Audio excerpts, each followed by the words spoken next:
It was clear from the broken bottles littering the steps that the hotel's newest tenants were following this instruction to the letter.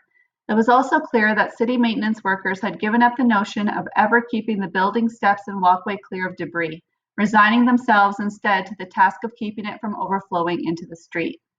His head now fuzzy from the rum, Reef stumbled as he climbed the steps, banging his knee on the worn stone and cursing. Bigger began to laugh, but Jinx shot him a look that shut him up, and he coughed twice instead.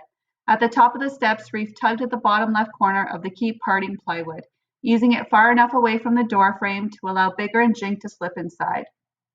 They, in turn, pushed against it from the inside, enabling Reef to enter easily. There was a time, Reef remembered, when they used to climb the rickety fire escape and crawl through one of the second-floor windows at the back.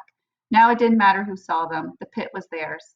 Bigger belched, the sound a long, hollow gargle that seemed to come from his toes. "Gotta take a leak," he said. "So do I," offered Jink. Reef's back teeth were floating too, and all three turned toward the rear of the building. Although the plywood on the windows darkened the first floor, they made their way easily through the gloom. They knew the pit so well they could find their way through it blindfolded, and they had one afternoon when they'd all been bored. Lately, the hotel had really begun to show its age. Huge chunks of plaster, weakened from rain that seeped through the roof and blew through paneless upper windows, had begun to let go. The latest, the size of a small driveway, had fallen on the second floor the week before last. Zeus Williams had been lying under it when it came down, but he'd been so stoned that he hadn't realized what had happened till he regained consciousness in the hospital. The paramedics who'd pulled him out said it would have killed a normal person, but Zeus, who never wasted time worrying about being normal, just laughed. The city, of course, reacted true to form. Within hours, a building inspector had tacked up 4 additional "This Site Condemned" signs, one on each side of the building. They didn't last long, though. In fact, Bigger stuck one on the end of Zeus's emergency room bed that same day.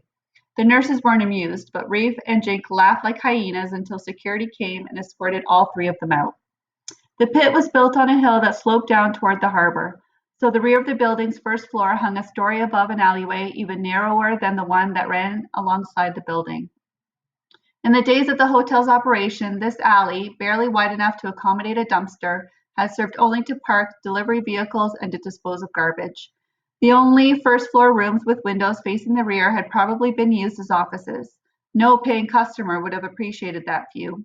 One of these first-floor windows lacked its customary plywood curtain, and it was toward this window that Rafe, Jink, and Bigger headed.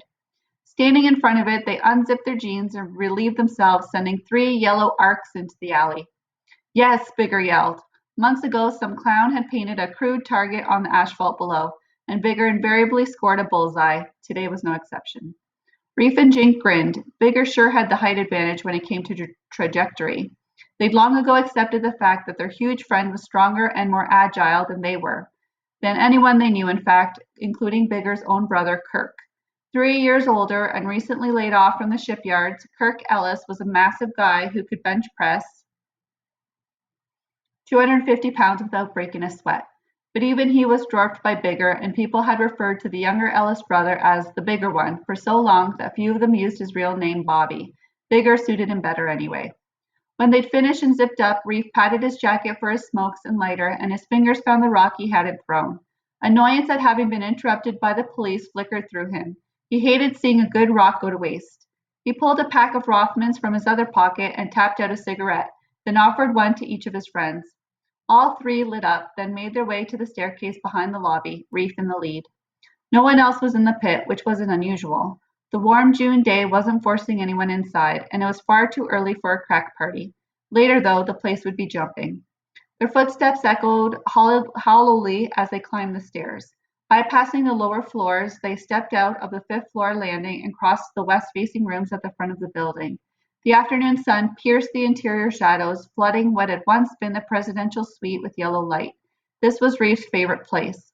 2 stories above the surrounding flat rooftops, the presidential suite on sunny days made him feel like he was standing on a huge stage washed by spotlights, the city stretching before him like an expectant audience.